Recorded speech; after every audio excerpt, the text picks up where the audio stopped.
Volia fugir d'això, però no mateix. Bé, primer que tot donar les gràcies a tot el món per vindre, com estava dient, a una part i a l'altra, vosaltres per vindre i perquè al final és una manera de recolzar que aquestes coses siguin possibles i que tinguin sentit. I per suposat a la gent que ha vingut aquest any, que és el tercer, a posar en valor aquella feina tan oblidada avui en dia com és el treball de la terra. Tenim diverses coses que parlar. Una d'elles és aquesta exposició que ve des de Mercavalència, que s'anomena La tira de contar, que també és un homenatge a la gent que treballa a la terra, que ara després ens contarà Enric. I anem a tocar diversos pals en el que són les jornades d'enguany anomenades Saviesa Rural Camina cap a la sobirania, perquè el primer any vam parlar de lo que és l'agricultura ecològica, per a posar en context. L'any passat vam parlar del tema del recamant i el regadegoteig. I enguany parlem d'algo tan bàsic com fem tots els dies diverses vegades, que és el tema de l'alimentació. I com diverses formes de veure aquesta lluita que molta gent fa contínuament tant per a abastir-se com per a poder produir. Per tant, des de Colòmbia creuarem i vindrem a Potries, que tot el món ho pot dir, la mateixa vesprà. Ona ens contarà la seva experiència allà com a acompanyant de gent que contínuament lluita per els seus drets i per el seu treball a la terra. I ens contarà la seva visió des d'una persona d'ací, quina era la seva tasca tan important per a que les persones d'allà puguen defendre el seu. Després tenim la presència d'Ilberto, que ens contarà també de primera mà el que és la seva experiència allà, per a que entenguem un poc com el tema de treballar a la terra, independentment de que tinguem un gran xarco enmig, com és de costós, independentment de la realitat la que siga, com és la seva visió d'allà. Però després ho extrapolarem així i Enric es parlarà també del tema del Consell Agrari, el tema de la tira de contar i el tema de la seva visió en l'Horta de València. Després baixarem a la Vall d'Albaida, tot això esta vesprà, baixarem a la Vall d'Albaida i baixarem a Otos. I Lili ens contarà com a productora de l'hort de Pastenaga quina és la seva pròpia visió a l'hora de vendre el seu producte i com veu l'agricultura ecològica a dia d'avui.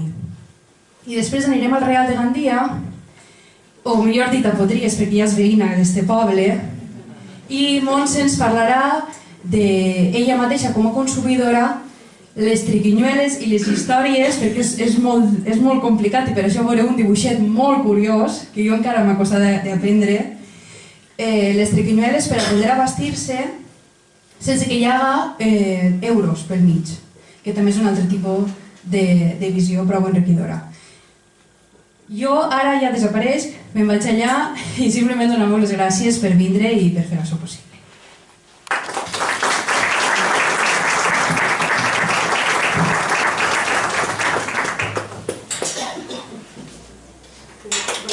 Són 100? Sí?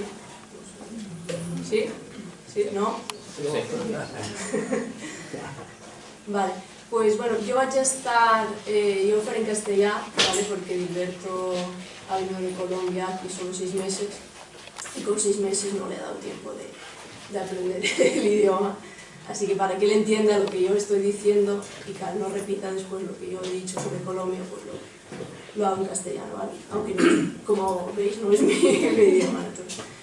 En 2013 nosotros, bueno, yo y Juanjo descubrimos que en Colombia existía un problema muy grave donde las organizaciones campesinas, por el simple hecho de defender su territorio y su bienestar y una vida digna, sufrían represión del Estado y vivían en medio de un conflicto.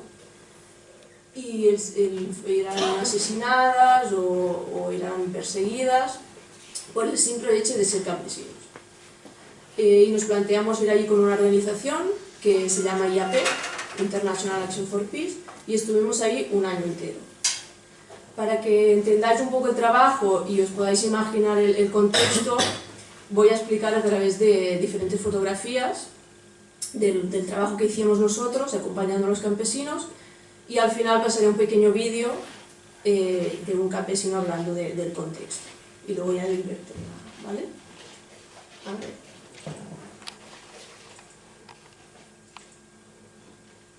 ¿Sigue así? Vale, bueno, eso la he puesto porque son 4 palabras que definen bastante bien lo que ha sufrido y sufre el campesino en Colombia, que son engaños. Pues muchos campesinos en Colombia, por falta de formación y acceso a la educación, son engañados por el Estado, multinacionales. Pobreza, porque en las zonas rurales de Colombia la gente vive con una chapa, 4 maderas, y el Estado allí no aparece, sino que es a través de la fuerza pública. Saqueo, porque todos los recursos naturales que entran, o sea, las empresas que entran allí, todos los recursos naturales salen fuera de Colombia y nada se queda en Colombia, ni sus beneficios. Nosotros estuvimos en un pueblo campesino donde inundaron toda la población para hacer una Endesa, hizo una presa, y los campesinos los desplazaron y no tenían ni electricidad. Y al lado tenían una presa hidroeléctrica. Y atropello porque, bueno, día a día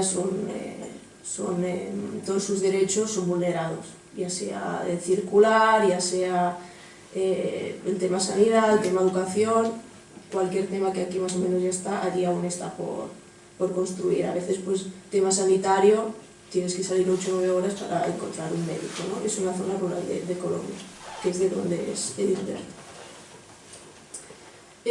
Bueno, en Colombia el tema del... Aunque dicen Colombia hay buen café, en Colombia no. En Colombia el café se exporta afuera y allí se quedan el peor café, y además los campesinos pues son los que menos sacan dinero de cultivar el café, ¿no? Ha habido muchos paros en café en relación al tema del café. Vale, nosotros, por ejemplo, acompañamos a esta chica, es de una organización campesina, es abogada. Nosotros tenemos que estar... Como veis, siempre hay alguien de IAP con esa persona, porque cuando no hay gente de IAP, esa persona puede ser que esté amenazada, que desaparezca o que no se sabe qué ha pasado con ella. Estos son acompañando procesos campesinos, que a lo mejor pues muchas reuniones, no es como aquí, ¿no? Que a lo mejor coges el coche, allí para ir a hacer una reunión de una organización campesina, pues a lo mejor tienes que hacer 6 horas andando, y reunirte ahí no hay telecomunicaciones, no hay móvil, no hay internet, ¿no? Para organizarse y defenderse tenemos que pues hacer estos procesos, ¿no? Y en el camino, antes cuando fuimos nosotros, pues aún estaban las FARC, había guerrilla, había el ejército, ¿no? Ahora no es que haya mejorado mucho, ¿no? No está las FARC, pero no ha mejorado mucho, y hay ejército en todos lados, ¿no? Y nosotros lo que hacíamos también un poco era interlocutar con el ejército para que los campesinos pudieran pues, tener sus reuniones o simplemente llegar al sitio que tocaba, ¿no? Las organizaciones campesinas dan formación, los propios campesinos, nosotros nunca fuimos a dar talleres ni nada, simplemente nosotros acompañamos los talleres para que no entrara ningún actor armado, pero los mismos campesinos son quienes dan talleres de derechos humanos, de cómo defenderse en el territorio. Este, por ejemplo, es una asamblea donde se está trabajando en un proyecto que se llama Zonas de Reserva Campesina, que luego Edilberto nos explicará un poquito, que son zonas donde ellos intentan llevar a cabo proyectos para su soberanía. Y eso son pues, formaciones que dan o charlas donde ellos acuden y se forman o se informan. Eso es otro evento donde pues, miles de campesinos se están reuniendo. Aquí era sobre todo para trabajar el tema de sustitución de cultivos de la coca, que allí es un problema que a lo mejor si quieres luego nos puedes comentar, Edilberto. Y ahí se reunían para ver cómo trabajar el tema de pedir al Estado que cumpliera con el tema de sustituir la coca por otros productos que ellos puedan cultivar y puedan vender. Eso es otro evento que nosotros estamos acompañando. ¿Vale? Y eso es, se han hecho muchas marchas en Colombia, no sé si vosotros sabéis, pues supongo que sí, el tema de los diálogos de paz, pues los primeros que están interesados en que haya paz en Colombia son los campesinos, porque son los que están en el campo y los que han vivido el conflicto de primera mano, ¿no? Y eso son muchas marchas que se organizan, que nosotros también tenemos que acompañar para que ellos puedan pues, pronunciarse y tener voz. Eso se hizo en la capital. Y es una organización campesina, esto es el entorno de un paro que duró 53 días.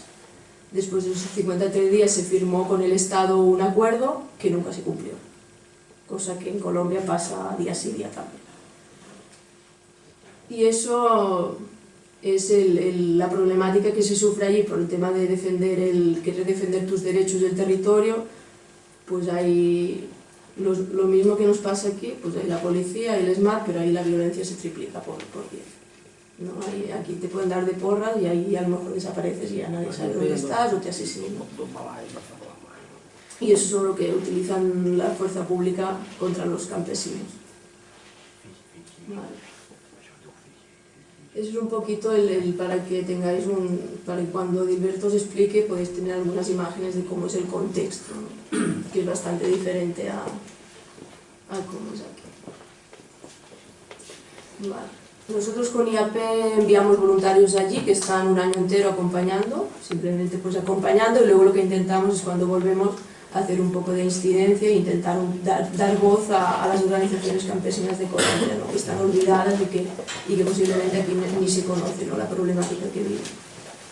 Yo os pasaré ahora un vídeo de un campesino que se hizo el verano pasado. El verano pasado se hizo ese vídeo, se mandó una brigada allí de 2016, se mandan brigadas para que hagan pues vídeos para que luego podamos, ¿no? Divulgar aquí. Exacto, y cuando se hizo ese vídeo, la brigada volvió y al cabo de poco fue asesinado ese campesino. Vale. Os paso el vídeo porque más que yo creo que supongo ellos, tanto como Dilberto, son quienes tienen que tener la voz. ¿Qué le pasa?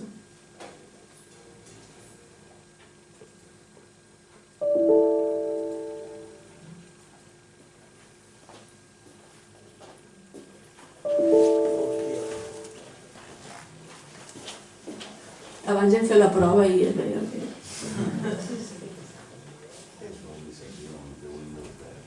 Tu lo sabes, majo, que sí. Sí, lo van a hacer.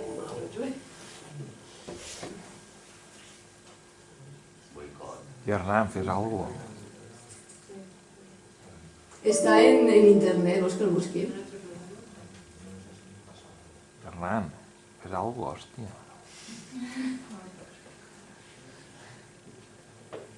Dili. Aire.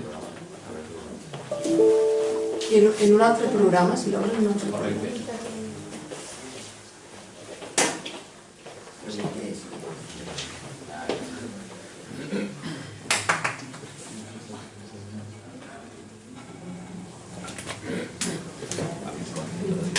Yo nací en la guerra y nunca he visto paz.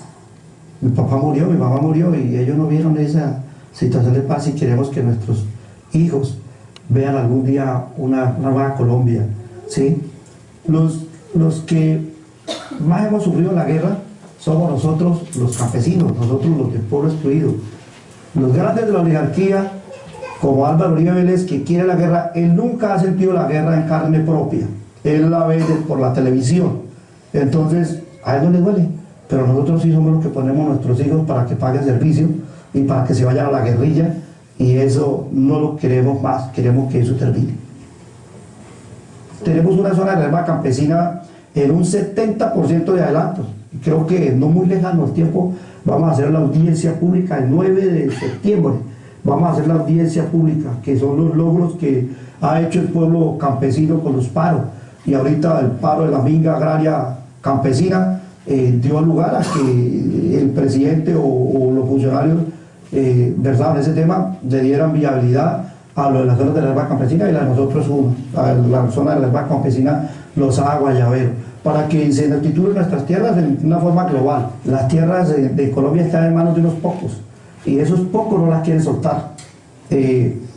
Yo ahorita nombraba a un personaje y vuelvo y digo, ese personaje tiene más de 2 millones de hectáreas tituladas y nosotros no tenemos ni una hectárea titulada. Entonces ese personaje no va a soltar las hectáreas porque ya le tiene una figura jurídica y a nosotros sí nos quiere quitar las 2 hectáreas que tenemos. Entonces eso va a ser complejo, pero yo sé que va a venir algo bueno para nosotros los campesinos.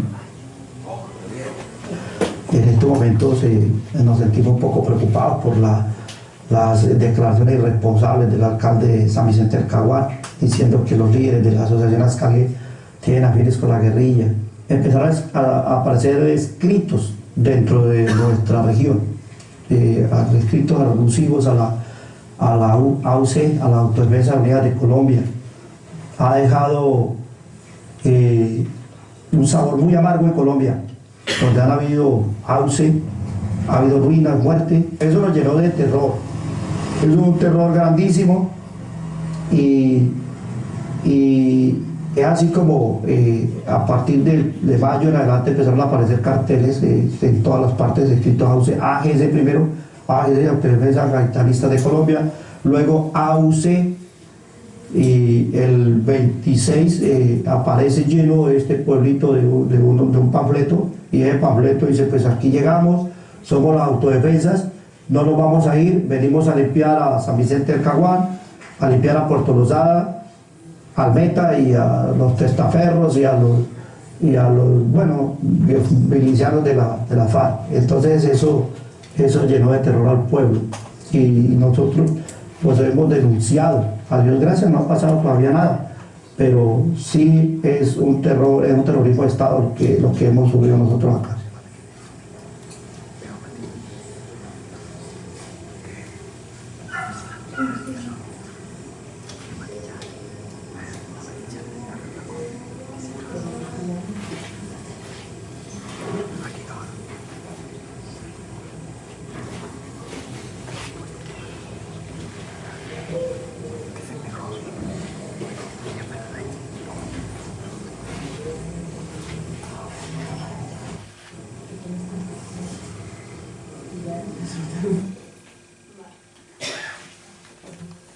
Pues ahora os doy paso a Gilberto.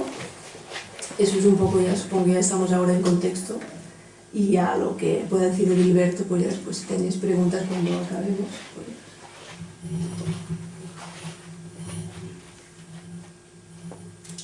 Bueno, muy buenas tardes para todos y todas. Mi nombre es Gilberto Daza. Hago parte de la Fundación por la Defensa de los Derechos Humanos del Oriente y Centro de Colombia, DOC, una organización que durante muchos años ha venido trabajando en el tema de la defensa de los derechos humanos, el tema de la tierra, el apoyo a los campesinos en el tema de sustitución de cultivos ilícitos, en todo el tema de construcción de las zonas de reserva campesina, el tema de búsqueda de personas dadas por desaparecidas y la defensa del medio ambiente. Decirles que yo hoy estoy acá por un programa de acogida de defensores y defensoras de derechos humanos que las organizaciones internacionales que nos hacen acompañamiento en Colombia, en el caso de IAP, que al ver este programa postularon a la organización DOT para que mandara una persona que viniera a estar cubriendo este programa tan importante, que para nosotros es muy importante, y que la organización como tal vio en mí la persona para poder enviar a participar en este programa, ya que en el momento era la persona más vulnerable en el caso de que me pudieran asesinar, porque tenía muchas amenazas, atentados y una cantidad de situaciones de persecución que hemos venido sufriendo los defensores y líderes sociales en Colombia. Quiero ser muy breve porque sé que ustedes también tienen que descansar y bueno, ya han estado en un agite constante de fiesta y de verdad que nosotros, en el caso mío, yo soy líder campesino desde la edad de 13 años, yo fui desplazado, mi primer desplazamiento tenía 7 años, a los 13 años fui vuelto desplazado, llegué a un departamento, a un municipio más exactamente, totalmente donde no había población, llegamos a fundarnos muchos, cientos y cientos de campesinos, llegamos a estas regiones, regiones bastante alejadas y totalmente abandonadas por el Estado. Nosotros llegamos a fundarnos en unos terrenos y que si lo que producíamos no podíamos sacarlo al mercado, teníamos que consumirlo en la región nosotros mismos, era la manera de subsistir, porque para sacar algo que se produciera al mercado teníamos que andar 4, 5 o 8 días por el río a Canalete, no había motores fuera de borda, entonces eran situaciones muy difíciles, nos valía más lo que durábamos movernos para llegar que lo que vendíamos el producto en el mercado, o sea, no teníamos definitivamente qué hacer, cómo poder, pero que toda esta situación nosotros la vivimos con mucha fortaleza, mucha la gente desplazada de todos los departamentos, y luego lamentablemente no sé cómo llegó la semilla de la coca a estas regiones. La gente comenzó a cultivarla, eso fue inmediatamente que se pobló toda esta región de cultivos de coca. porque era la manera más que había en el momento para poder subsistir, ya que 1 kilo de coca usted lo echaba en un bolsito y podía moverse, y realmente los narcotraficantes llegaban directamente hasta sus cultivos a comprarle la harina que usted procesaba. Pues dirán ustedes, de eso la gente vivía, porque no es que el cultivador o el campesino que cultiva la mata de coca verdaderamente haga capital, no, la coca realmente para el campesino solamente lo hace para subsistir, porque verdaderamente no puede ser un capital. Y al paso de eso también se ve una cantidad de persecuciones, estigmatización, amenazas a los cultivadores, pero no solamente por cultivar la mata de coca, sino por ser líderes o hacer unos planes autosostenibles en sus propias regiones para poder sobrevivir. Pero muchos en realidad trabajaron, la coca fue por la necesidad, no porque fuera un cultivo que realmente le dé capital a los campesinos. Debido a toda esta situación, nosotros teníamos un total abandono en nuestras regiones. Allá no habían escuelas, no habían centros de salud, no habían vías, no habían caminos, no había absolutamente nada. Solo lo que hacíamos los campesinos organizadamente, pudimos construir escuelas, pudimos que la persona más capacitada de todos los campesinos que había en esa región pudiese capacitar a los niños, porque había niños de 15 años que no sabían ni leer ni escribir las vocales siquiera. Entonces la persona más preparada académicamente, entonces se llevaba a la escuela que construíamos para que le dictara clase a los niños. Era la manera de nosotros tratar de educar a nuestros hijos. Entonces son situaciones muy difíciles. Y luego se viene pues todo el tema de los cultivos de coca, pero llega en el 2005, cuando el famoso Plan Patriota y el Plan Colombia, que muchos lo conocieron, que se conoce, fue muy nombrado en Colombia, se viene la persecución contra todos los cultivos ilícitos, pero que realmente nosotros creíamos que era persecución contra los cultivos de coca, pero realmente era tratando de volver a sacar a los campesinos que estaban en estas regiones para que abandonaran estas regiones y poder el mismo Estado con su presencia paramilitar en estas regiones y con tratar de desplazar para poder que entraran las multinacionales a apoderarse de estos terrenos, porque son tierras muy ricas para la producción, muy ricas en agua, muy ricas en petróleo, en oro, en coltán, esmeraldas. En Colombia hay mucha riqueza. Y esto hizo obligarnos a nosotros que había una manera cómo organizarnos para denunciar y no permitir que esto pasara, ya que creíamos que verdaderamente era la erradicación, pero fue todo lo contrario. Los primeros campesinos que esperaron a que llegara la erradicación con la fuerza pública fueron asesinados, fueron violadas sus esposas, sus hijas, y ya el resto de población nunca no esperó, sino que cuando venían arrancaban y se iban y dejaban sus fincas abandonadas. Cuando volvían ya encontraban todo totalmente arrasado, quemadas sus casas, totalmente todo destruido. Entonces eran situaciones que obligaban al campesino que se volviera a desplazar. Nos vimos en la obligación de convocar a todas las comunidades, ya estaba demasiado poblado. En menos de 15 días pudimos concentrar más de 20.000 campesinos en una región, en una vereda, para poder hacer sostenimiento a la fuerza de erradicación que venía haciendo una cantidad de violaciones. Fue bastante difícil, pero que se logró hacer que el Estado llegara y tuviéramos presencia del Estado allá en la región para que definiéramos muchas situaciones que estaban pasando frente a la violación de los derechos humanos, reclamar nuestros derechos, porque era la misma fuerza pública, el mismo Estado colombiano que estaba causando una cantidad de violaciones a los derechos humanos, que entonces cuáles eran las garantías que nosotros teníamos. Y el Ejército Nacional está para cuidar la soberanía y para defender el pueblo, y entonces cuál era la defensa que teníamos. Ya había presencia de guerrilla en estas regiones también. Entonces era una situación muy difícil porque estábamos al medio del conflicto, en medio de la fuerza pública y por otra parte los movimientos armados de las guerrillas de las FARC y el ELN en algunos departamentos. Entonces eran situaciones muy difíciles. Debido a esta situación, nosotros creamos la Organización Defensora de Derechos Humanos. Se crearon las juntas de acción comunal, que las conformaban 20 o 30 familias cada junta de acción comunal, y 10 o 15 juntas de acción comunal. Se creó la Asociación Campesina de Ovejas Cabres, que era la en ese entonces en el municipio donde yo vivía, y así organizadamente fuimos haciendo y denunciando para que no se permitiera que se siguieran estas violaciones, pero que lamentablemente llega la presencia paramilitar a estos municipios y fue la situación más caótica que nosotros nos tocó vivir.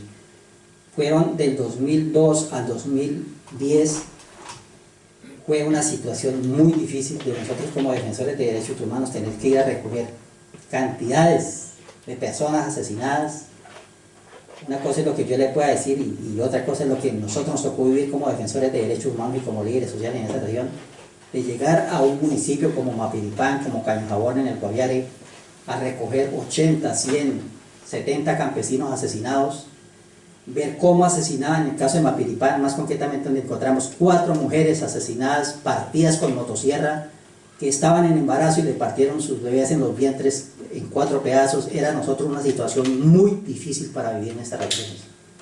Y esto hacía que nosotros teníamos que seguir denunciando porque no podíamos callar, a pesar de que tuviéramos amenazas y una cantidad de situaciones.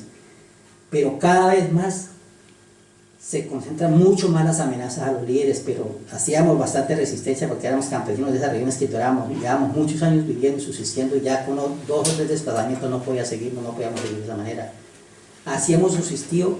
En el 2007 yo fui desplazado de ese municipio por amenazas de paramilitarismo, fui capturado por los paramilitares, pero la sorpresa que me llevé es que cuando me capturaron los paramilitares me llevaron a presentarme a un comandante del ejército que andaba también con una unidad militar en junta con los paramilitares. Entonces era una situación muy difícil mirar cómo el Estado y los paramilitares andaban en la misma situación. Entonces decíamos, ¿a quién denuncia?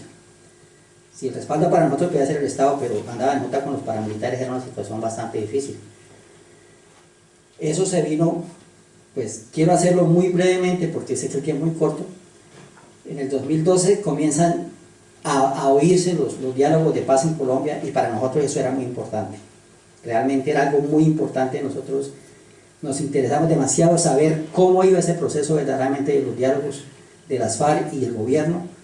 Fue avanzando día tras día. Nosotros nos pronunciamos por algún lado porque solamente estaban las FARC y el gobierno negociando, y las víctimas, las organizaciones sociales, las organizaciones defensoras de derechos humanos no tenían ninguna participación.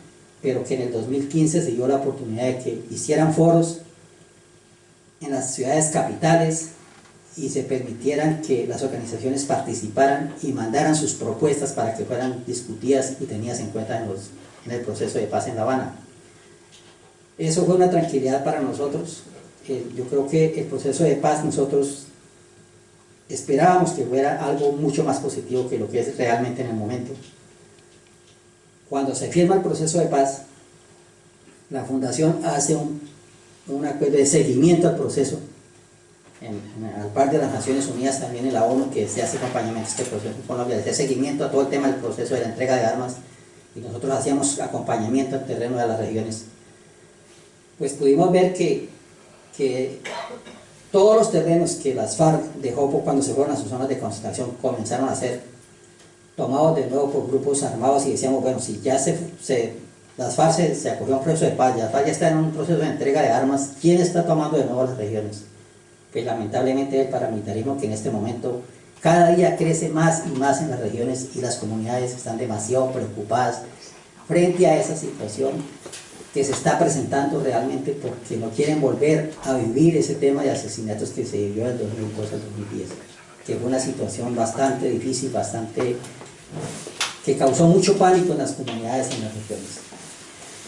Para nosotros ha sido muy importante el tema organizativo en las regiones, porque como te decía, nosotros, aparte de crear la Junta de Dirección Comunal, creamos las asociaciones campesinas, pero también nace una propuesta de crear una gran zona de reservas campesinas en algunos municipios. En el caso de Colombia creo que hay 5 zonas de reserva campesina sustituidas, legalmente constituidas, una en Mapiripán, una en Calamar Guaviare, una en el Pato Vacillas, una en Cabrera, bueno, se me escapan las otras 2, pero que eso es un tema muy importante, y la propuesta de nosotros, en el caso en el departamento de Meta, es crear una gran zona de reserva campesina en el área de manejo especial de la Macarena, que serían más o menos unos 19-20 municipios, que para nosotros es una estrategia, de manera que si creamos una zona de reserva campesina, una gran zona de reserva campesina, no vamos a permitir, vamos a crear nuestro propio planes de desarrollo sostenible de las mismas comunidades organizadas. Es una cuestión muy importante, ya que con esto queremos que no se permita que entren las multinacionales, que entren las compañías petroleras, que ningún grupo armado entre a estas gran zonas de reserva campesina, porque sería legalmente constituidas, sería solamente sostenible con el plan de desarrollo que presenten sus mismas comunidades en estas zonas de reserva campesina. Son muy importantes es una manera de cómo trabajar organizadamente con las comunidades, porque realmente en Colombia lo más importante es el campo. A pesar de ser quien cultiva, quien siembra todos los días para sostener las ciudades, somos los más atropellados y los más vulnerados en todo el tema de defensa de derechos humanos. En el caso de la fundación hemos tenido compañeros asesinados, como el compañero que intervenía ahí en el video, ya hace 14 meses que fue asesinado. Entonces son situaciones que hemos vivido nosotros como defensores de derechos humanos en Colombia, y que realmente en Colombia no hay garantías para los defensores y los líderes sociales. En Colombia es muy difícil ser un defensor de derechos humanos. Que en este momento yo esté aquí hablándoles a ustedes, puedo decirlo que tal vez por un milagro, porque he sufrido, como decía, atentados, amenazas, detenciones, me han torturado, bueno, miles de cosas he pasado, y todavía estoy aquí en este momento hablándoles a ustedes. Que estos programas de acogida de defensores y defensoras de derechos humanos y líderes sociales para nosotros es muy importante.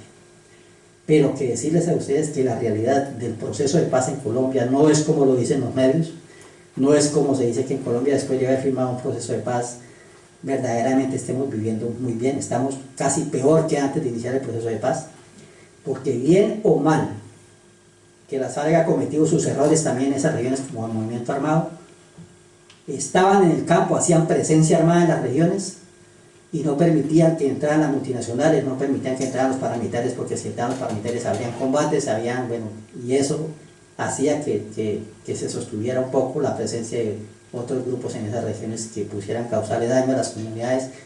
Una cosa es de pronto haber subsistido y haber vivido con las FARC en las regiones, otra cosa es saber que llega el paramilitarismo, donde usted le piden impuesto por una gallina, por una vaca, por un racimo de plátano, por lo que usted cultive le piden impuestos. Tiene que sostenerlos obligatoriamente, y saber que son personas que no tienen ningún proyecto político, no tienen ninguna estructura orgánica, si su único trabajo de ellos es asesinar y conseguir plata.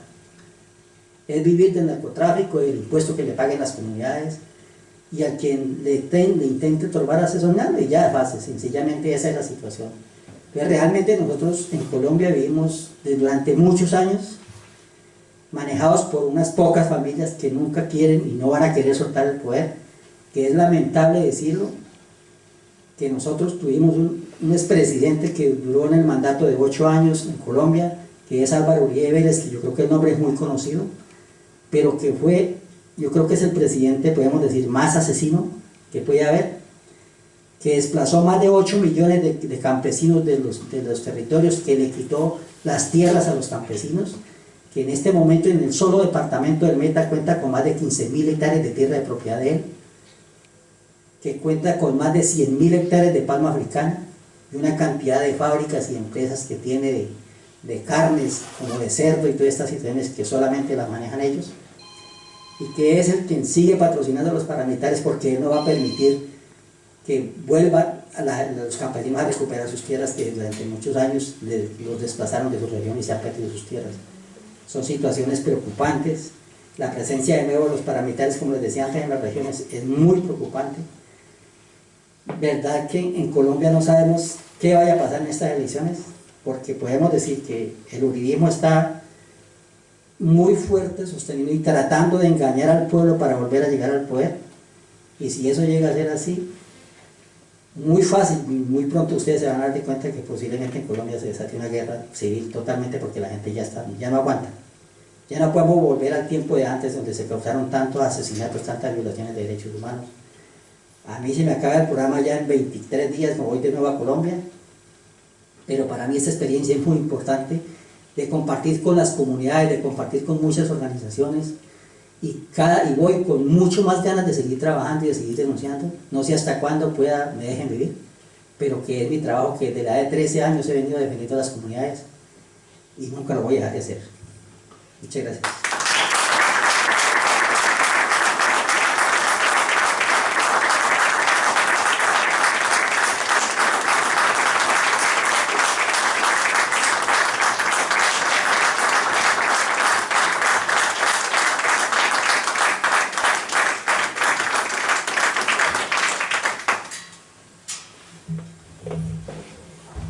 Gràcies.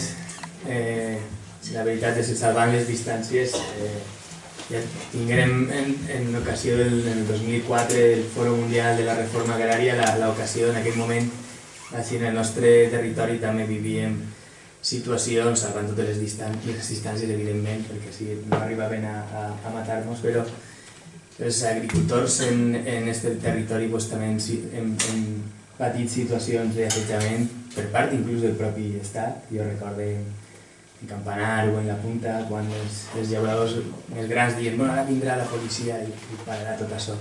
I venien, però venien realment a treure-los de les seves cases, a desnonar-los i a tirar endavant projectes que després la justícia ha reconegut com a il·legals, com la mateixa Sal del Port de València, però que ells han quedat. Intentaré traslladar el discurs que acabem de sentir a una realitat més propera, com és la de l'Horta de València, que és en la que portem treballant des de fa el mandat present, no l'anterior, en una ferramenta de participació com és el Consell Local Agrari de la ciutat de València, i ja després de les últimes eleccions, a partir de la creació de la pròpia regidoria d'Agricultura, és curiós, no? Hi ha molts pobles i moltes ciutats del nostre país que no tenen una regidoria d'Agricultura, un país i una ciutat com la ciutat de València eminentment rural i agrícola, ni tan sols tenia una regidoria d'Agricultura, i això és una de les primeres mesures que vam impulsar després del canvi polític. Us vull ficar primer que res un xicotet vídeo, i després us presentaré una miqueta el pla d'acció d'esta regidoria. Nosaltres tampoc l'hem provat,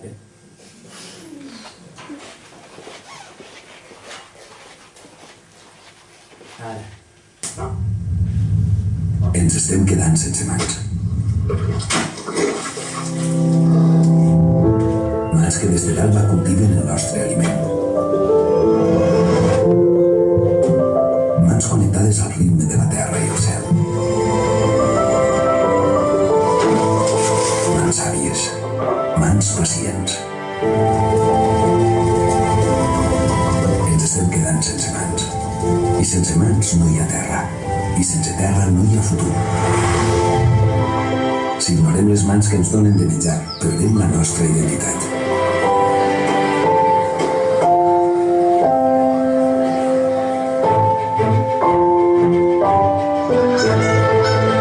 Mans mil·lenàries que a cop de seda han fet de l'Horta de València el repòs de la ciutat. Transformar aigua, terra i sol en aliments.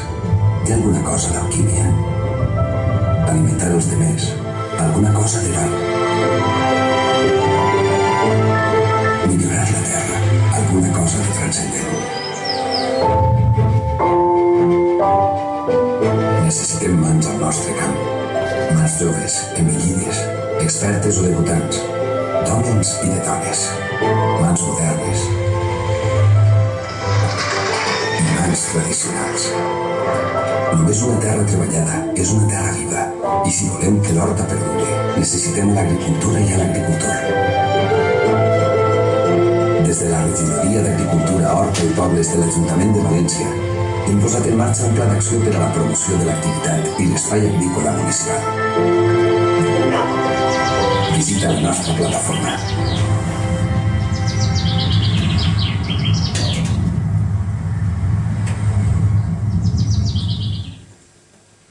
Realment el que farem en la web teniu una miqueta condensats tot el pla d'acció a partir d'un diagnòstic que teníem molt clar des del principi, quins eren els reptes, els principals reptes que afrontàvem.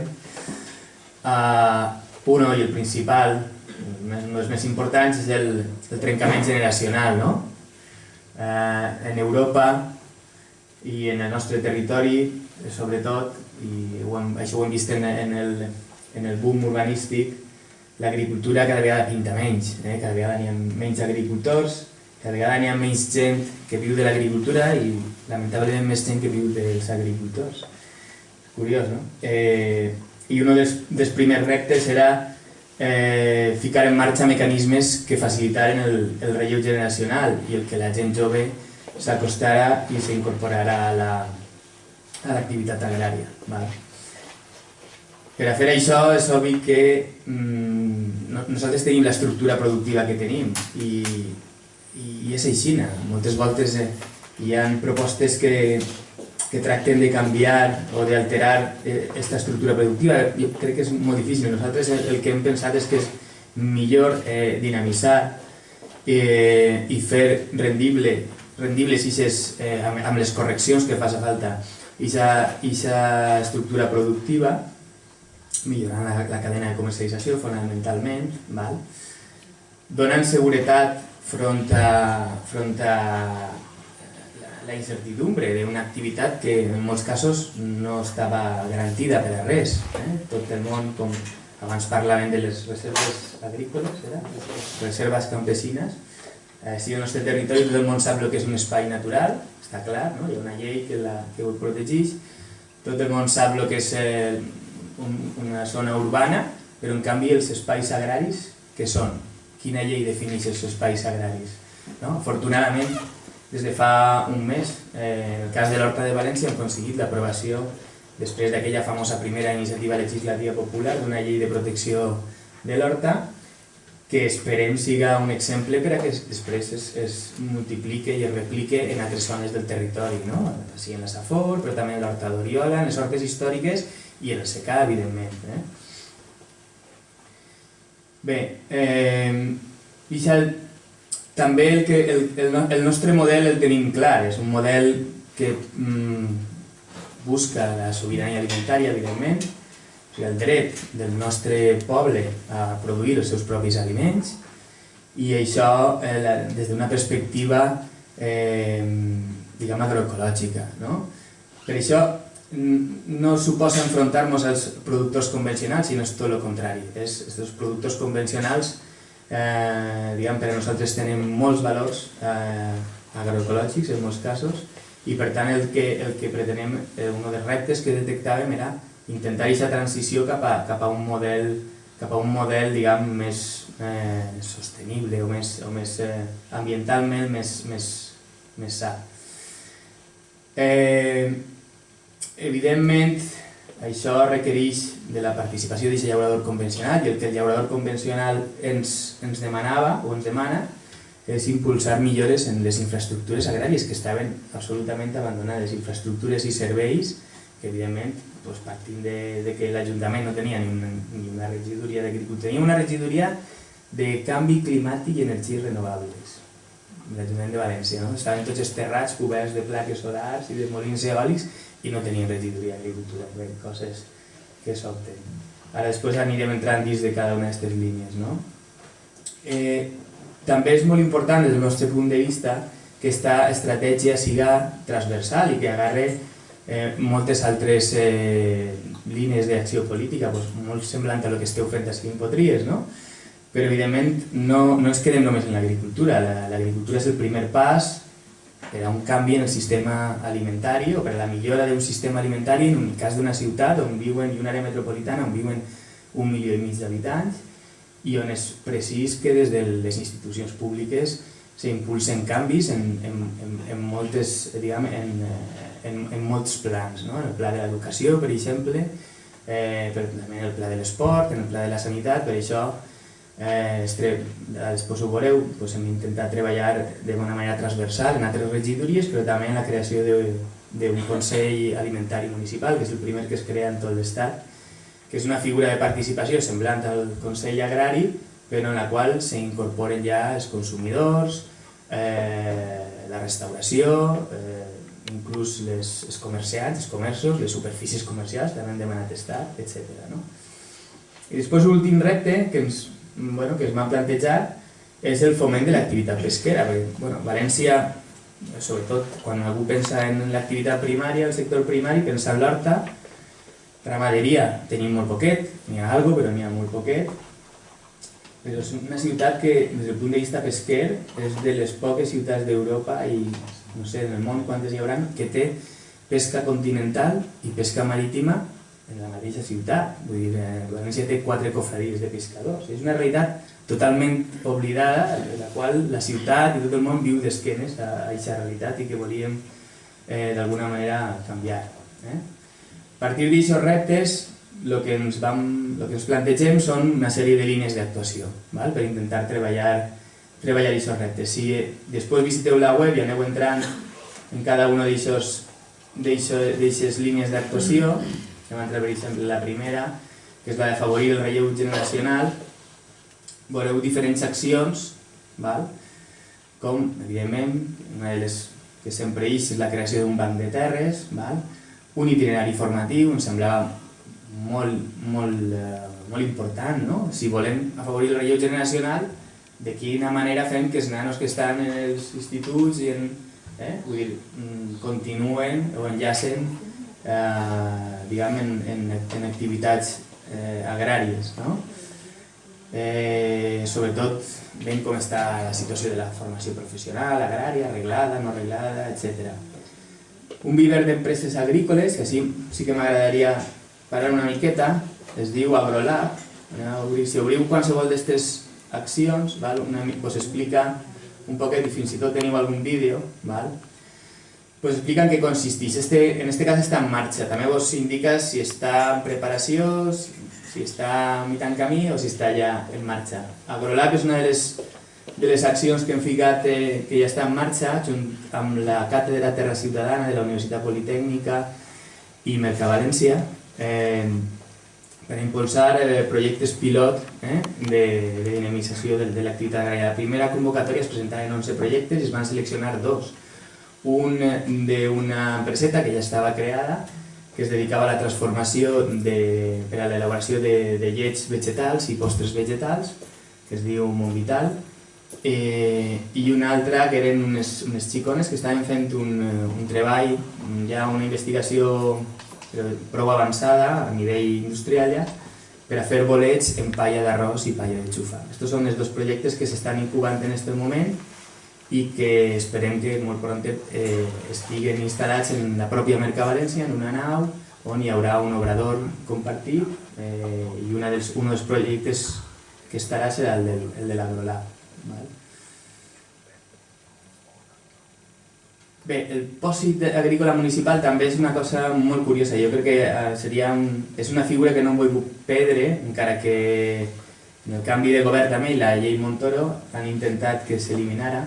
El pòsit agrari és una ferramenta que tenia el Consell Agrari Municipal.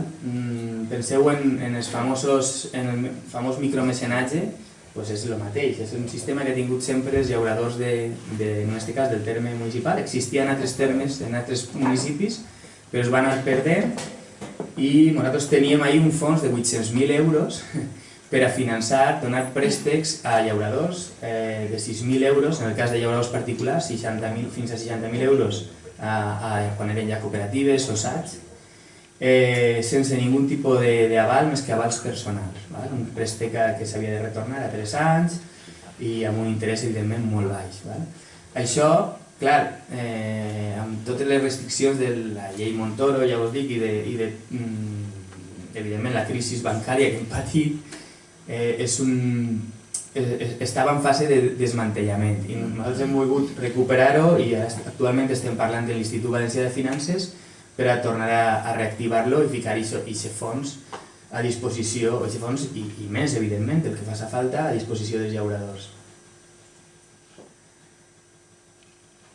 Imagineu-se, per exemple, que un agricultor cobra una subvenció de la conselleria. Moltes voltes el que ens toca és anar fins a que conselleria fa efectiva aquesta subvenció, ens toca anar a una entitat bancària a demanar l'avançament d'aquests diners i ens toca demanar un préstec i en avals ja, vull dir, avals dels de veres, dels que demanen els bancs, i amb un interès a voltes és molt superior. Però bueno, iniciatives com aquesta el que intentarien és cobrir això. La segona línia d'actuació és la governança del sistema alimentari municipal.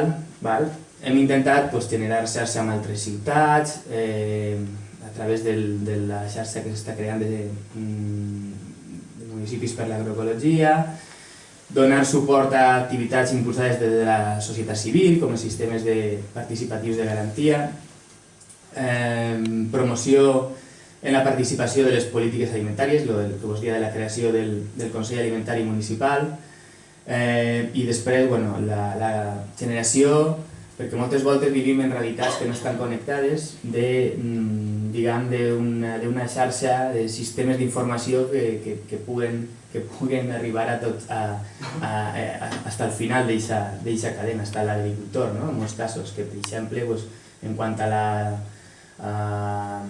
la transferència tecnològica moltes voltes no li arriba.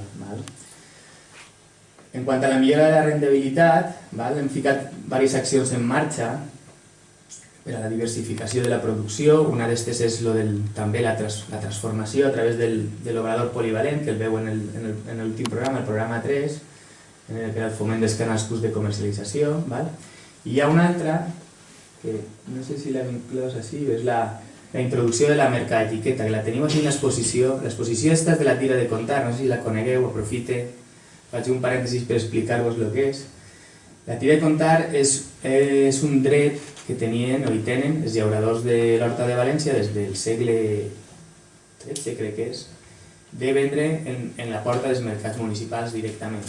I aquest dret s'ha mantingut fins als nostres dies, sobretot en Mercavalència, que és el mercat majorista públic de la ciutat, on teniu ahí una foto, totes les nits d'entre 200 i 300 llauradors venen a vendre els seus productes directament als minoristes de la ciutat. Aquesta exposició de fotografies és de llauradors d'eixa tira de contar, de la tira de contar de Mercavalència, encara que avui en dia existeix també al mercat del Cabanyal, el dijous i el dissabte, i s'ha ficat en marxa recentment una altra en el mercat de Mossèn Soleil, que és el del barri del Carme. La nostra idea, per fomentar precisament aquests canals curts de comercialització, és anar estenent, reactivant aquestes tires de contar en els diferents mercats municipals de districte, mercats de barri. I en els barris on no existisquen, gràcies al canvi en l'ordenança de comerç, la creació de mercats d'agricultors, com el que fem una vegada a l'any en la plaça de l'Ajuntament, però en aquest cas hi ha un mercat setmanal. Bé, no me vull estendre molt en totes les situacions. Després us recomano que vegeu en deteniment l'exposició, perquè la veritat és... La tira de contar és una passada, és un espectacle. Si no fora perquè la fan a les 3 del matí, imagineu-se, no? 4 menys quart fins a les 7 del matí.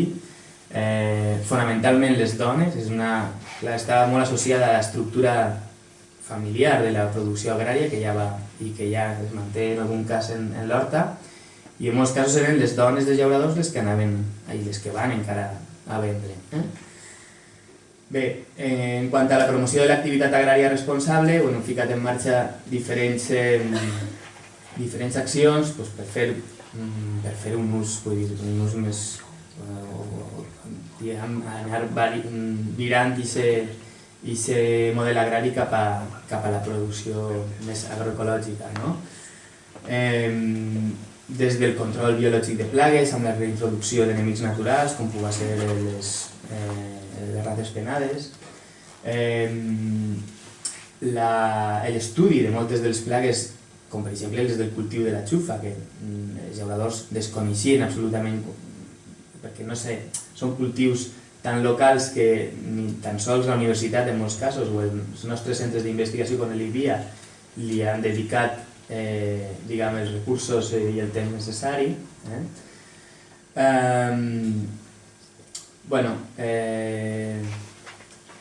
Altres actuacions com encarades cap al que s'anomena el malbaratament alimentari o la gestió pública de la compra d'aliments. Hem estat treballant en les 3 escoles municipals per canviar els plecs i les condicions en la licitació d'aquestes contractacions, no només en les escoles, també en els albergs, els 2 albergs municipals, etc.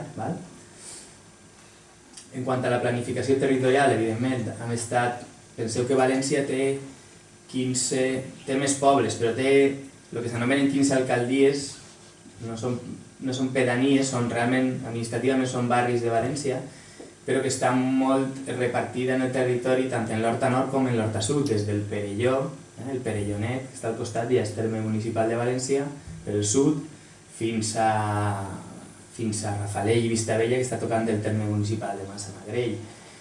I per tant, este pla s'ha fet en una visió metropolitana, de comarca, encara que nosaltres només actuem sobre el terme municipal de València, però és evident que un agricultor que té terra en Carpesa pues també la té en Tavernes Blanques, que és el poble del costat. No?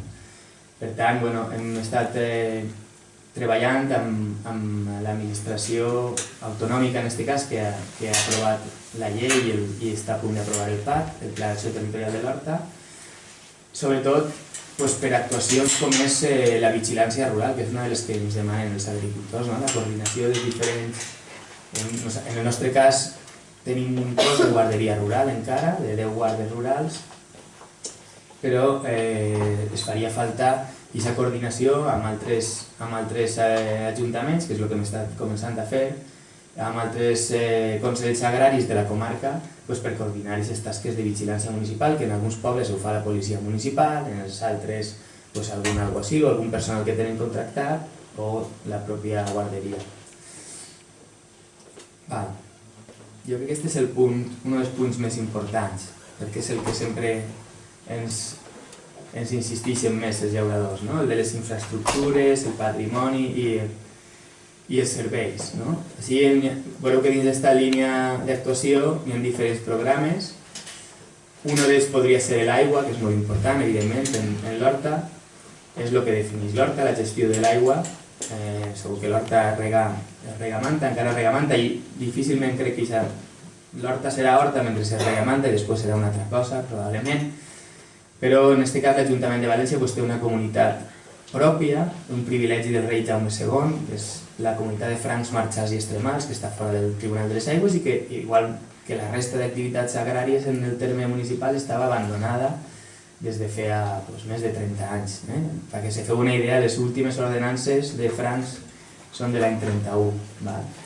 Per tant, hem encetat accions per a garantir el subministrament d'aigua en aquestes comunitats, millorar l'eficiència en el reg, etc. Modernització de regadius no sempre implica entubar, encadufar les sèquies, canviar-nos el reg localitzat, etc. Des del punt de vista agroecològic, el reg a manta per nosaltres, i així el podréis, sé que també ho coneixeu, té moltes avantatges que cal, i més siguent d'un patrimoni de la humanitat, com és reconegut per la pròpia UNESCO, en el cas de l'Horta de València, que cal preservar. La matèria orgànica, molt important, la gestió de la matèria orgànica. Els llauradors estan utilitzant matèria orgànica d'origen animal perquè els adobs cada vegada són més cars, i a València, des de fa segles, ha existit un sistema en el qual els propis llauradors eren els que gestionaven la recollida de la matèria orgànica en la pròpia ciutat. De fet, una de les 3 empreses que encara fa esta recollida porta el nom de SAP, Sociedad de Agricultores de la Vega de València. I això és hereu d'aquell sistema. De fet, avui en dia són més de 200 socis els que formen part d'aquesta societat, i és hereva d'aquest sistema en el qual després els llauradors emportaven aquesta matèria orgànica a les seves cases, la compostaven i la utilitzaven per a fer mal els seus camps. Això avui en dia s'ha perdut, s'ha oblidat absolutament, des que ja no se fa recollida selectiva. De fet, això no es pot anomenar ni compost de residus sòlids urbans. S'ha començat a fer alguna experiència pilot en alguns barris de València, Benimaclet i Sant Marcelí, i el que pretenem nosaltres és que aquesta matèria orgànica de la ciutat arribi on arribava, als camps que envolten la ciutat, als camps dels llauradors de l'horta. El que parlàvem abans de la vigilància, que és molt important, en el cas nostre estar envoltats de la ciutat. Altres infraestructures, com les infraestructures de venda a Mercavalència que parlàvem, explicava abans la mercatiqueta de Aporta, que la teniu ahí en l'últim cartell, en l'exposició. S'ha creat una mercatiqueta que és per identificar el producte de la tira de comptar, de moment, només és per la tira de comptar de Mercavalència, després en els mercats municipals i en el comerç local, perquè el consumidor sàpiga identificar quan aquest producte és de procedència local. De moment ho hem acotat a la tira de comptar perquè és on teníem el sistema més fàcil, perquè aquests agricultors que van a vendre ahir passen tot un sistema de control i de traçabilitat que efectivament el que estan venent ahir és de producció pròpia, que és l'única condició que tenen. Això després s'estendrà també als propis llauradors que es gestionen parades en els mercats municipals, perquè encara hi ha molts llauradors que tenen una parada en el mercat central, en el mercat de Russafa, etc. I també volem visibilitzar això, de manera que el consumidor sàpiga realment quan està comprant un producte si l'origen és local o no. També la generació d'una xarxa de punts de servicis o logístics per a l'agricultura, com pugui ser tan senzill com els punts d'aigua per a fer els tractaments fitosanitaris. Moltes voltes és molt difícil, segur que la llei prohibeix que s'agarri l'aigua de la sèquia, si fas en aigua potable de casa, evidentment el consum es dispara, etc. I també, molt important, en la zona en la que estem, la mobilitat i el trànsit rural. Evidentment, moltes voltes els llauradors han de travessar d'una banda a l'altra de la ciutat i segur que els camins de l'horta la gent es gasta com a vies d'escapament per a evitar embussos, i volem garantir una mobilitat rural que siga còmoda i eficient per als llauradors.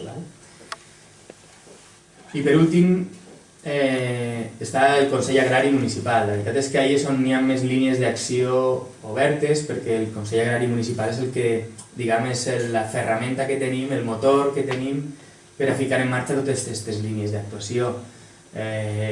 Siga perquè té el cos de guàrdies rurals, té un tècnic i té uns administratius, evidentment l'Ajuntament de València té uns mitjans que no qualsevol ajuntament pot tindre, però ja que estan ahí, n'hi ha que utilitzar-los, n'hi ha que ficar-los al servei dels propis llauradors. I finalment, l'última línia d'actuació que us he esmentat abans és la de la pesca. Ja hem parlat una miqueta abans d'ella. Sobretot en quant a visibilitzar aquesta activitat en la resta de la ciutat, generar espais i infraestructures. Segur que ara hi ha un projecte en marxa ja per a reintroduir el llobarro en l'Albufera, que s'havia perdut, llobarro inclús certificat en ecològic, i fer sobretot activitats de difusió d'aquesta activitat que juntament amb l'agricultura i la poca ramaderia que ens queda, al final és el que dona tant l'horta com la marxal, és el que ens defineix, és el que dona també, diguem, identitat a la nostra ciutat i al nostre territori, i és el que nosaltres volem preservar, però d'una manera viva, perquè finalment servisca per a canviar les condicions de vida de la gent i servisca, evidentment, per a que els nostres aborígens, realment, puguen continuar vivint dignament de la seva activitat com ho han fet durant segles. Moltes gràcies.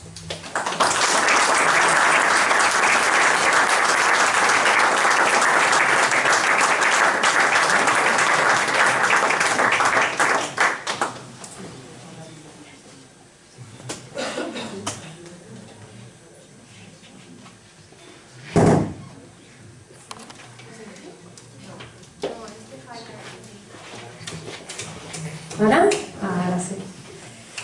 Però jo soc Lilian i vinc d'Otos, de la Vall d'Albaida, i vaig a contar un poquet com me va vindre a mi tota aquesta locura, no? Jo soc geògrafa d'estudis i estava un dia en la meva classe de geografia humana i va entrar un jove en l'aula. Vingueu, ràpid! Vaig estudiar en València.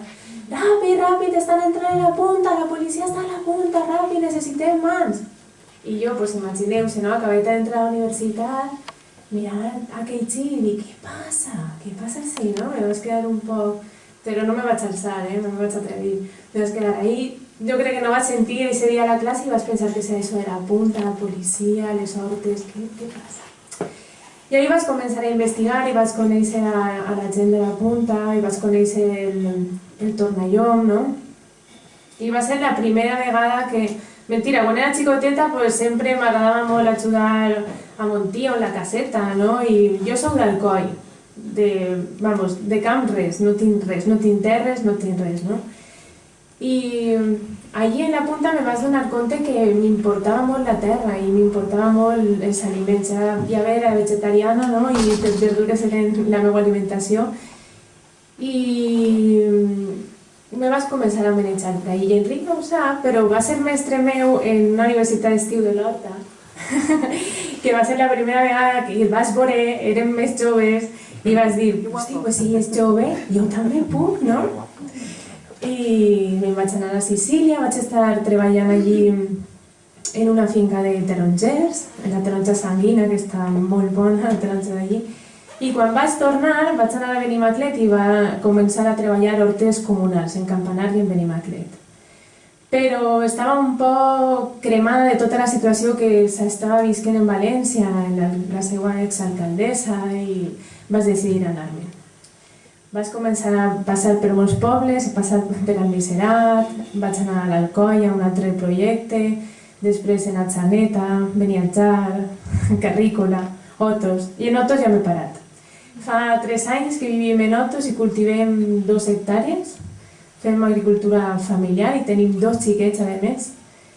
És a dir, això us conto la meva vida personal perquè vull dir, quan treballes la terra, yo sé que Alberto, ¿no? Que trabajan con comunidades, trabajan todos juntos, crían a los hijos todos juntos y trabajan la tierra todos juntos.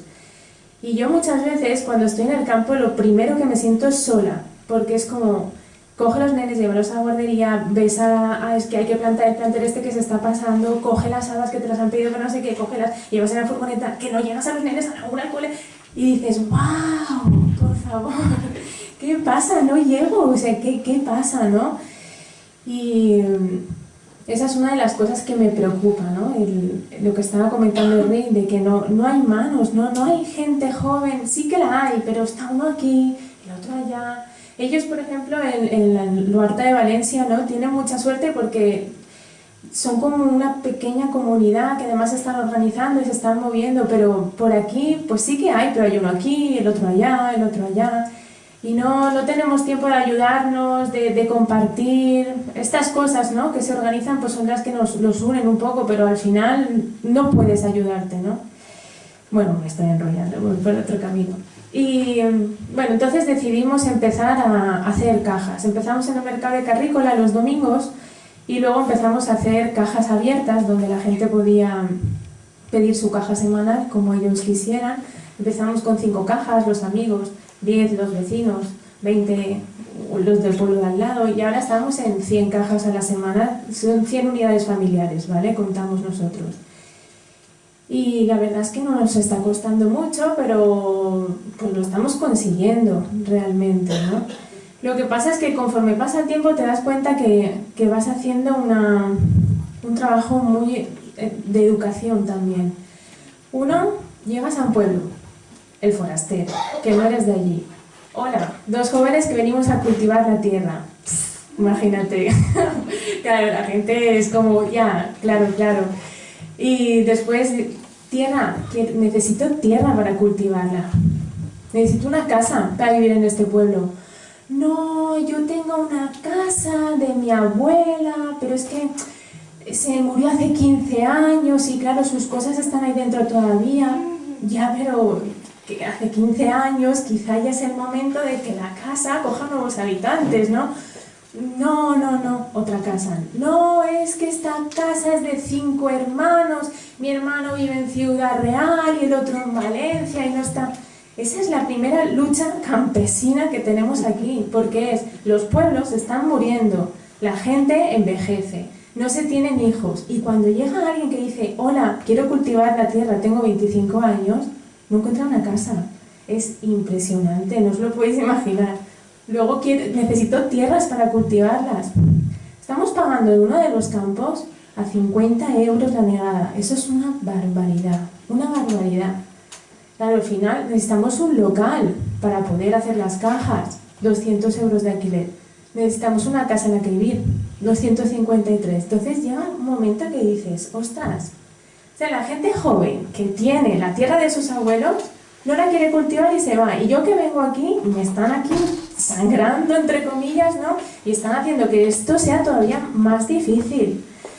Con esto no quiero lloraros ni nada, sino que quiero decir que, por ejemplo, si uno de vosotros está ahí sentado y dice, yo tengo una casa, pues que sepa que esa casa se puede volver a habitar. O yo tengo unas tierras, que sepa que las puede ofrecer a un banco de tierras, o que seguro que hay gente que las quiere cultivar, ¿no? Yo siempre lo repito, que no sé qué ha pasado desde nuestros abuelos a nosotros, tampoco hay tantas generaciones. ¿Qué ha pasado? Porque realmente la gente joven, la tierra como que ya no les interesa. La gente joven, ya no estoy refiriendo a nosotros, de mi edad, sino más jóvenes. La nuestra hay mucha que no les interesa, pero también hay mucha que no les interesa alimentarse. Es súper importante alimentarse, es una de las cosas que más necesitamos para vivir y para estar sanos. Entonces, yo siempre soy un poco mala cuando hablo así en público y me gustaría que pensarais cuando vais a comprar, ¿no? Y coges la naranja o la zanahoria o el plátano, las espinacas, lo que sea, pensar de dónde viene, ¿no? Esa es la otra lucha campesina que hay aquí. Que tú estás produciendo y estás produciendo y produciendo, pero luego la gente, ¿dónde vamos a comprar? No nos damos cuenta que en realidad nosotros somos los que tenemos el poder en todo esto. Somos los que tenemos el poder en que el proyecto no les falte más, no se caiga y que vaya adelante, que la Huerta de Valencia vaya adelante, que los jóvenes que se han venido por aquí a vivir porque quieren cultivar vayan adelante. A nosotros, las familias que tenemos, siempre que puedo, cuando las conozco, porque trabajamos en una página web que hemos hecho, ¿no? Entonces, ellos reciben la comanda esa semana, pueden entrar y piden la cesta. El único requisito es que sea mínimo 6 euros. Luego trabajamos con puntos de recogida. Si tú vives en Ontinyent, tienes 5 puntos de recogida a elegir y allí te podemos traer la cesta. Luego que trabajamos con grupos de consumo, uno está aquí en Gandía, que es el Cabasset, en Alcoy, en Ontinyent, y luego otros puntos de reparto en Muro, en Cocentaina, en Alcoy, que son simplemente tiendas, como las tiendas herbolarios. Para ellos tener producto fresco es un problema, entonces lo que hacen es ofrecer la alternativa del punto de recogida, en el que tú puedes hacernos nosotros la comanda, sabes que los miércoles te llega y tienes que ir a recogerla. Es muy fácil para todos, ¿no? Nos pagan a través de transferencia o incluso hay gente que hace saldos. Te pongo 100 euros de saldo y en su factura le va saliendo, te quedan 80, te quedan 33, así. Cuando llegan a 0 o a menos 20, nos vuelven a poner 100, ¿no? Pues así vamos funcionando. Y es algo que hemos ido un poquito aprendiendo sobre la marcha, ¿no? De cómo funcionar, cómo llegar a la gente, porque no puedes ir a los supermercados. Si quieres realmente ser agricultor y vivir de la agricultura, no puedes esperar a venderle a Carrefour, ¿no? Y salir en el anuncio ese que tienen con el agricultor en la lechuga en la mano que dices, desde luego, porque no, o sea, realmente están vendiendo una imagen, pero luego ¿qué hay detrás de eso? Eso es lo que nosotros como consumidores, yo lo hago con el arroz, con los garbanzos, cuando lo compro, digo, ¿qué hay detrás de esto? Con la panela, cuando compro panelas, que hemos tenido ahí disertación de panelas, digo, ¿qué hay detrás de esta panela, no? Porque al final, si yo no compro esa panela dejan de producirla y se acabó. Entonces, si no compramos el azúcar blanco este refinado, o no compramos el producto que todos sabemos de dónde viene y qué ha pasado en ese producto, dejan de producirlo, pues no lo compremos. Es que es así de fácil, tenemos el poder en nuestras manos realmente. Bueno, y un poquito más, en realidad hablaros de que hay movimiento de jóvenes, jóvenes agricultores, hay movimiento de jóvenes que quieren ir a los campos a vivir, a las zonas rurales a vivir y cultivar campos, y que hay que apoyarlos de alguna manera, ¿no? Que esta es la lucha campesina de todos, de los que somos campesinos y de los que somos consumidores, que al final es la manera de apoyar a los campesinos. Incluso podemos apoyar a los de Colombia cuando compramos un producto de fuera, ¿no? Entonces apoyemos a los de aquí, compremos nuestras verduras, nuestra fruta, nuestras legumbres, que pensemos en lo que compramos. Y yo poquito más os quiero decir. Ya está.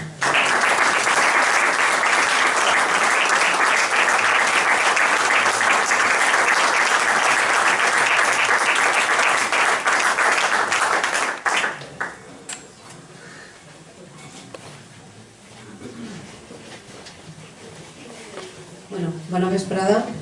Jo també vinc a parlar de sobirania, de més d'una sobirania alimentària bàsicament, des de la meva experiència en un grup de consum on la pràctica diària ens porta a un germe de humilment el que podria ser una cooperativa de consum. Vaig ensenyar-vos un dibuixet. És senzill, encara que té la seva complexitat, i així el que podem veure és el que podria ser un exemple d'economia circular. Nosaltres partim del rebost Calaganya, que és el rebost, la despensa, on cada dimecres ens ajuntem i intercanviem els nostres productes. En este rebost el que fem és un intercanvi i primant la figura de la prosumidora, és a dir, que produïm i consumim, un poc el que deia la línia del que deia Lilian fa un moment. A partir de l'experiència del rebost i dels intercanvis del rebost sorgeixen necessitats, per exemple, amb excedents de productes que no tenen eixida. Què fem en això? Si ho tornem a casa? Això és un problema per a les persones que produïm i sobretot que si produeixes verdures i productes frescos. Aleshores va sorgir la necessitat i es va cobrir amb un grup d'elaboració que encara està en germe però està com afiançant-se per a elaboració de marmelades, per a elaboració de conserves, elaboració de salmorres i de pa. Ara mateix estem ajuntant-nos cada setmana un grupet de persones i estem fent pa. El rebost s'abasteix també de productes frescos, per exemple, amb horts com el de la col·lectiva, on també participo jo, i altres productores que porten els seus productes de fruita, de verdura, etc.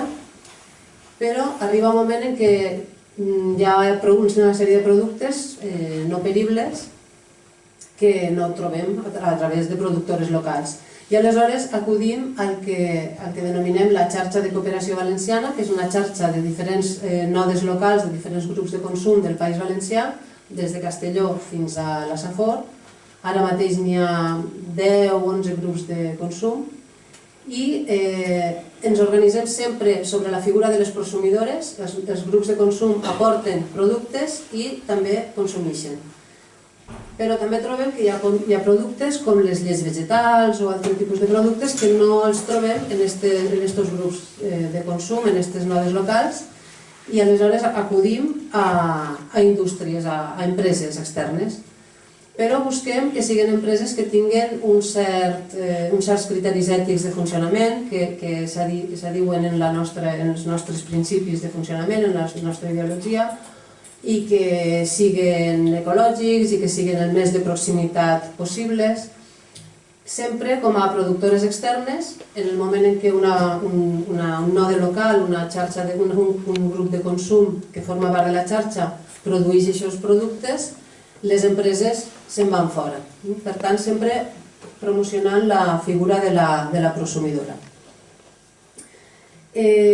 Tot això funciona, com deia abans Majo, intentant fer totes les triquinyueles possibles, dit així molt simplement, per a evitar utilitzar l'euro, perquè l'euro és una moneda que es basa en l'especulació, que es basa en el préstec i per tant pesa sobre les persones. I nosaltres partim de l'ecoxarxa Safor Valldigna, en el nostre cas, una ecoxarxa que es basa en l'ús de la moneda social. Després tinc aquesta informació, com jo estic per ací i tots aquests projectes estan per ací, després podeu demanar-me més informació sense problemes. Al mateix temps, ara des de fa un poc, estem treballant amb una moneda que és una criptomoneda, és una moneda virtual, i ara està molt de moda perquè haureu sentit parlar del bitcoin, que és aquesta moneda dolenta que s'utilitza per a fer tràfic d'armes i tot això, i especular i tot. Però aquesta criptomoneda, el Faircoin, és una criptomoneda que intenta tindre una base assembleària, intenta tindre una base ètica, ecològica, és molt més ecològica que el bitcoin per a produir-se, i amb totes aquestes ferramentes complementar un sistema en el que en diferents capes nosaltres per als intercanvis més directes utilitzem el bescanvi, l'intercanvi directe, sense moneda. La moneda social forma la següent capa, que té uns principis ètics i assemblearis. La criptomoneda ens aprofita també com a pont cap a l'exterior i en la capa més externa es trobaria l'euro sempre intentant que siga residual, perquè tampoc jo vull plantejar-vos una realitat així que no siga de veres, que siga fantàstica, tipus vivim de moneda social i tot ho fem molt fàcilment i tal. Això costa molt. Però si nosaltres utilitzem sistemes alternatius com el bescanvi, com la moneda social, etc., l'euro és sempre residual per a situacions en les quals no hi ha altre remei. Pagar un lloguer, pagar la benzina, pagar l'aigua, són coses per les quals ens fa falta l'euro. L'important de tot aquest entramat, a banda de que crea una economia circular, és a dir, tot el que entra es maneja entre els projectes que formen part de la xarxa, és que respon a les necessitats. Sempre s'ha creat alguna estructura responent a necessitats. En principi, des de la Coxarxa Safor Valldigna ens vam adonar que no teníem accés a verdura, per exemple, o fruita en moneda social. I un grup de persones vam començar amb la col·lectiva.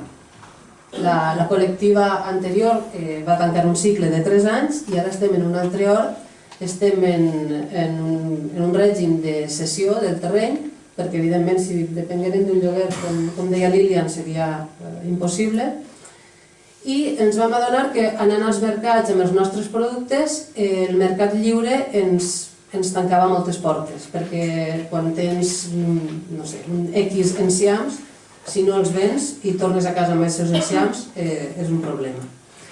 Com ho vam resoldre? Ho vam resoldre organitzant-nos en el rebost Calaganya, on intentem, sempre que és possible, assumir els productes de les persones que arriben allí. És a dir, establim i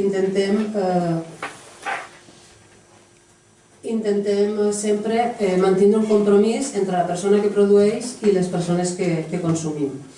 Sobre la necessitat, com us explicava abans, de què fem amb l'excedent que no podem traure entre nosaltres, sorgeix el grup d'elaboració. Sobre la necessitat d'abastir-se de productes no peribles sorgeix la xarxa de cooperació valenciana. I de totes aquestes estructures sorgeix la necessitat d'organitzar-se amb una organització una miqueta superior, que és el que podria ser la Cooperativa Integral Valenciana, que ara mateix es troba en una segona fase d'organització. Sabeu que existia la Cooperativa Integral Valenciana, va tindre un moment de paràlisi i ara diguem que està reprenent la seva activitat. Els principis que regeixen el rebost Calaganya i quasi tots aquests projectes són sempre un equilibri o una tendència cap a la proximitat, cap a l'ecològic, cap a la moneda social i cap al suport mutu i la confiança. No necessitem sellos ni ninguna organització que ens certifique, sinó que intentem treballar la confiança perquè treballem la proximitat. Si jo li demane mel a una companya que porta mel al rebost, li pregunto quin tractament li fa aquesta mel. Igual em diu que li fa algun tractament, perquè si no les abelles podrien córrer perill, però m'explica quin producte utilitza i cadascú lliurement decideix si consumir aquesta mel o no. És un camí sempre cap a l'ecològic, sempre cap a productes de proximitat. Els nostres projectes són sempre assemblearis, horitzontals i autogestionats, i això també fa que no siga fàcil.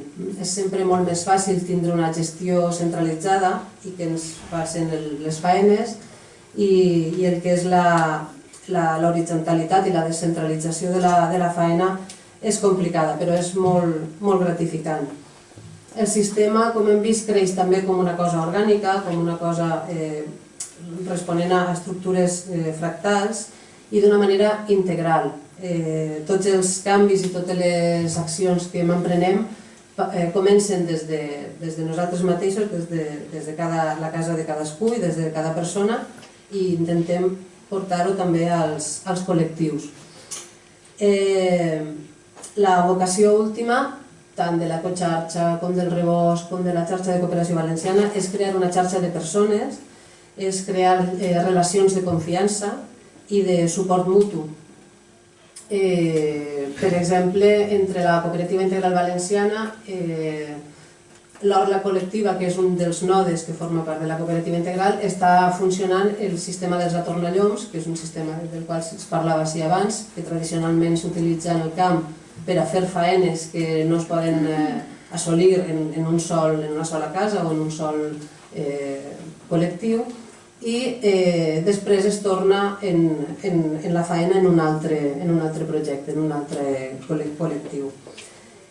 El que hi ha darrere de tot això, i em recordava una companya ahir, és la cura de les persones. En principi nosaltres no partim de la base de comercialitzar, de vendre, de comprar, sinó de relacionar-se bé entre nosaltres, cuidar les nostres relacions i la nostra salut. I això, evidentment, passa per una bona alimentació i per cuidar-se nosaltres a nivell també anímic.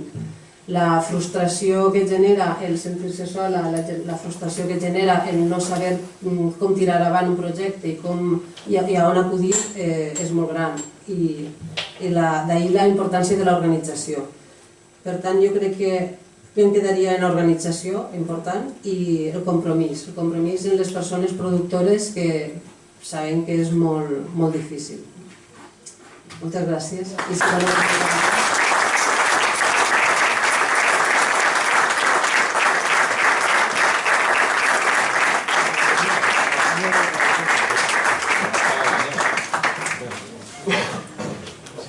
Bé, ara si hi ha alguna pregunta per a qualsevol de les persones de la taula, no sé si Majo agafarà el micro.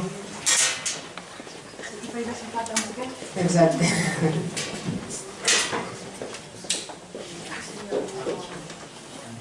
Aprofiteu per preguntar ara que tenim així a totes aquestes persones.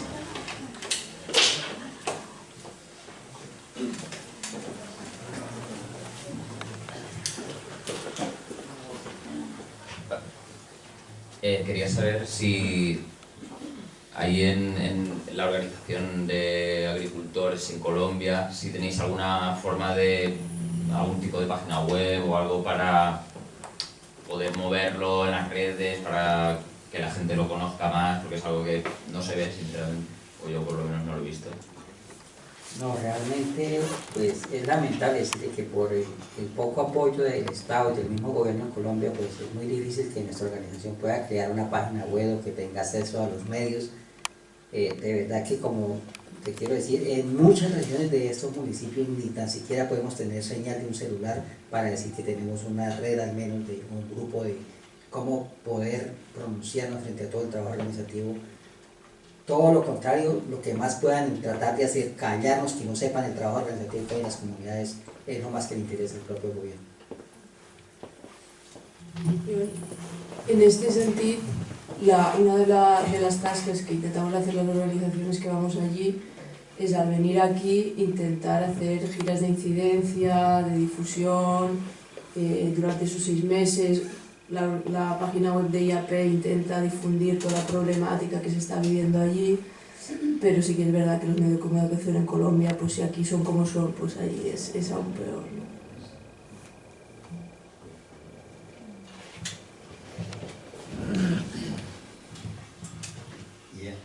Yo no tengo muy claro, ¿las FARC realmente os apoyaban a vosotros, los campesinos os apoyaban? ¿O eran dos facciones y vosotros estáis en medio?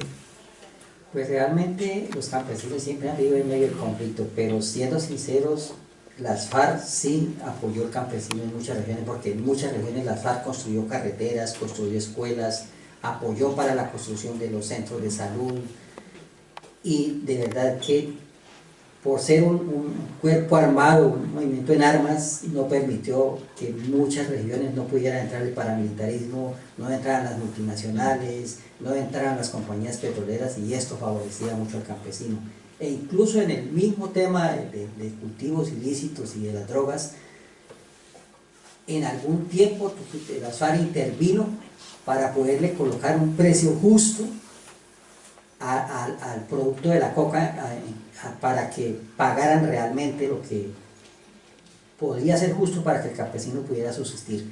Porque antes de que las FARC hiciera esto, los narcotraficantes llegaban y le pagaban a usted la coca como se le viniera en gana, como sea, si quiere así y si no también. Entonces ellos pudieron, ya llegó a estar la coca a 80 pesos el gramo de coca, que ya nadie la quería cultivar, nadie la quería producir, porque realmente ya no daba ni los gastos.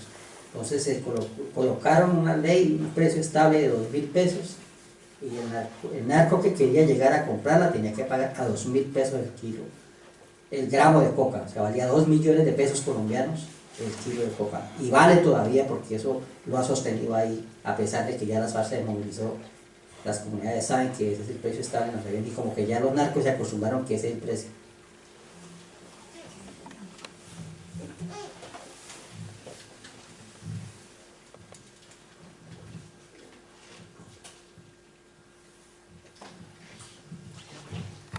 Señor Hidalberto, ¿cómo ahora, si usted ha dicho que le quedan 23 días para estar por aquí en España, ¿no? Y luego vuelve usted a Colombia? Sí, claro. ¿Y a usted se le amenaza? Sí, claro, he sido, como te decía antes, he sido víctima de amenazas, de atentados, y yo sé que voy a llegar de pronto con otro riesgo más por todo el pronunciamiento que yo he hecho en toda la gira que he hecho en Europa, pero igual, yo creo que ya mis 51 años de vida que tengo de recorrido en este proceso organizativo y como dirigente, pues es lo suficiente. Y si ya por decir la realidad y poder denunciar lo que pasa en Colombia me van a asesinar, bueno, ya yo creo que ya he vivido lo suficiente, pero también he dejado muchos líderes como yo, más jóvenes que yo, que han estado al lado de nosotros y que no van a dejar la lucha que nosotros hemos seguido como dirigentes y defensores de derechos humanos. A mí realmente me resulta súper escucharles duro, es dramático, ¿no? Todo esto. Y recuerdo aquí hace 2 años, creo que fue la primera pista campeonato que se hizo aquí, pues hubo también se nos explicó qué pasaba también en Sudamérica, y hubo una chica que reivindicaba al agricultor, al campesino sudamericano, se llamaba Berta Cáceres, y claro, me resulta muy duro hoy escucharte, porque 2 meses después de haber estado aquí sentados escuchando su historia, también la mataron, ¿no? Entonces me ha parecido realmente dramática la situación que se está viviendo en Colombia y en muchísimos sitios. Sí, de verdad que esto es bien difícil. Nosotros en el año 2010 aquí tuvimos otra compañera de nosotros, Doris Rivera, que algunos la conocen, bueno, el compañero Juan, la compañera, la conocieron acá en un proceso también de acogida de defensores y defensoras de derechos humanos. Ella, cuando regresó a Colombia, fue víctima de un montaje judicial, la capturaron, bueno, los abogados lograron que la dejaran libre porque la captura fue ilegal. Luego el año pasado, en el 2017, tuvo un atentado por parte de un grupo armado encapuchado que la tuvieron amarrada toda la noche, le quitaron todas sus pertenencias, le amenazaron que se fuera de la región porque le iban a matar. Bueno, no sé cómo no la asesinaron, porque tuvieron toda la noche, la tuvieron amarrada y amordazada. Entonces son situaciones que nosotros hemos vivido en las regiones. Como yo les decía antes, yo he estado amarrado, bueno, con los fusiles aquí en la cabeza ya para dispararme, ha sido una cantidad de... pero que, bueno, uno nace como con este instinto de ser defensor de derechos humanos y reclamar los derechos por otras personas que de pronto les da miedo por las amenazas, por sus mismas familias, decirles que realmente